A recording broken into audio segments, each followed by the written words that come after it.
this beautiful community that stretches from Malibu all the way down to Palisades, and of course includes this wonderful community of the Palisades. Today marks the 100th day since that terrible fire swept down these hills and destroyed so many lives and so many homes. We chose to situate this press conference here today by this very special place, Palisades Bowl, Venetian Terrace, this wonderful mobile home park where I spent many happy days. One of my mom's very best friends lived here. We'd have an annual July 3rd party here to watch the fireworks and drone displays. This was a vibrant, wonderful, living, breathing, special community. And you see it here in ruins, like so much of the Palisades, like so much of Altadena, which my colleague Senator Perez represents. It's been 100 days of despair, of destruction, but also of resilience, of growth, of rebuilding. And it's been 100 days of challenge. First of all, the challenge of governance and making sure that people from around the country, indeed around the world, knew what we were going through, getting the support from leadership in Washington, D.C. and Sacramento.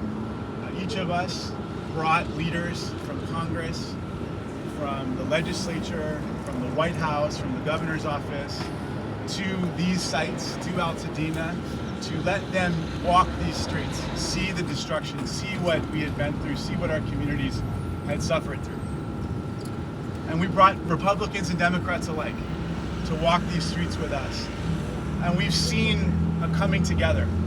We saw a letter submitted to the president from the entire California delegation, Democrats and Republicans together, asking for support for Los Angeles without conditions.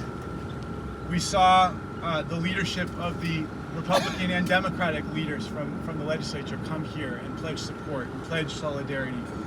And we've been working hard ever since to try to come up with solutions.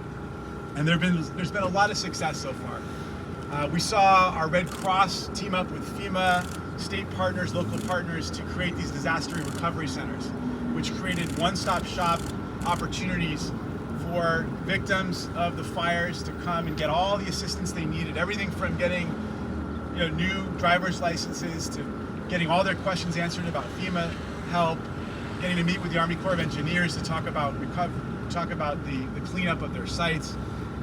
We had sessions with the insurance commissioner set up all over town where people could come and meet face to face with their insurers, with the Fair Plan, with the Department of Insurance to get support.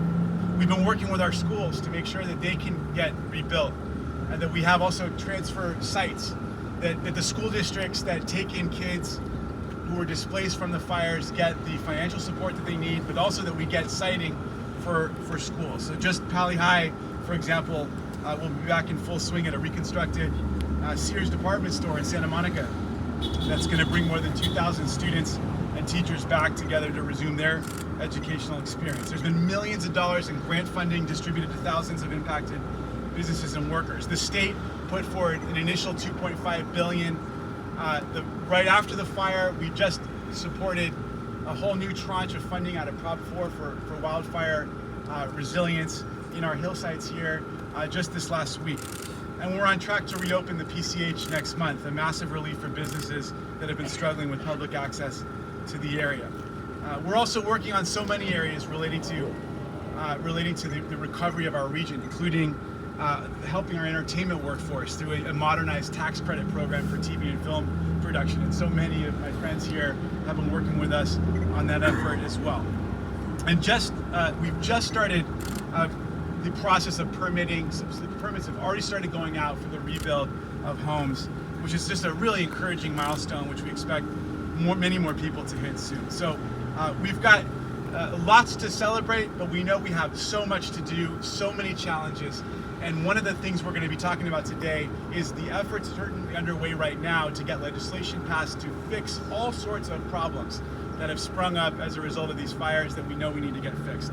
So one great friend and partner in this effort has been Senator Sasha Perez, who literally was just elected in November, started her work in January, and the next day the fires hit.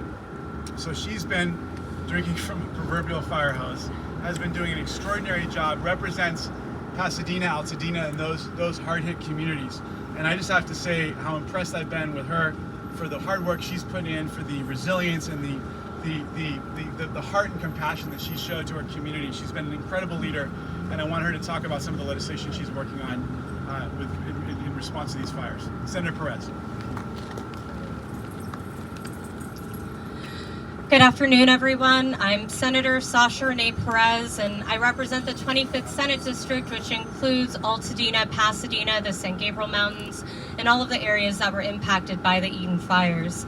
I want to begin by first thanking my colleague and my friend, Senator Ben Allen. As he just noted, these fires happened on my second day in office, and Senator Ben Allen has just been such an incredible, strong ally and has just worked with me every single step of the way. All of this has been incredibly difficult to navigate, and we've had so many phone calls, so many meetings together so we could figure out the recovery process for both the Palisades and Altadena and Pasadena. The 100-day mark is an important moment for us to examine our progress in this road to recovery. We have moved quickly in some areas, such as cleanup and debris removal, but other efforts are continuing to move slow, and I want to recognize that. And we still have so much work to do. I spent this past week meeting with community leaders who have been at the front lines delivering resources to their neighbors in Altadena and Pasadena, church pastors, neighborhood block captains, civil rights groups, and nonprofits. They highlighted the challenges our residents continue to face with accessing disaster relief, the uncertainty that residents feel as Trump threatens to eliminate FEMA, and the need to protect and preserve the Altadena community throughout the rebuilding process. This is why I'm authoring 12 pieces of legislation related to fire recovery.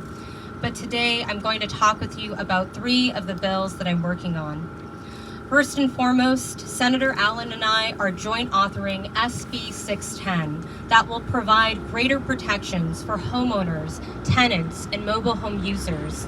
The bill requires the state of California to act swiftly to collaborate with banks and mortgage lenders to provide mortgage forbearance programs to impacted homeowners.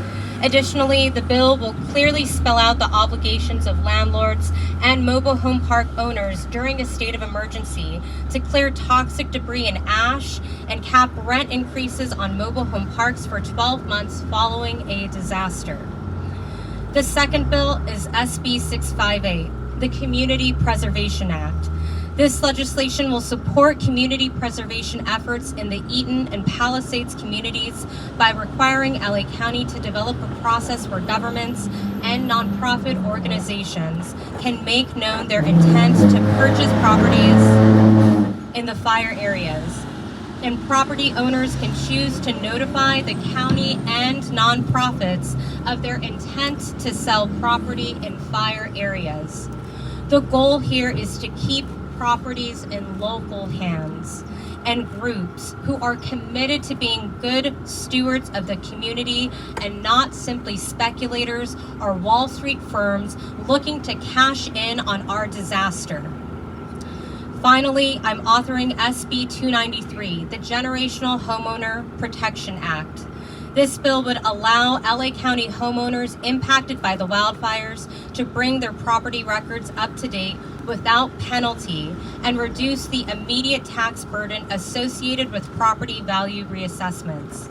If a homeowner did not properly transfer title when transferring the home to another family member, it could deny families their generational wealth and disqualify homeowners from assistance programs.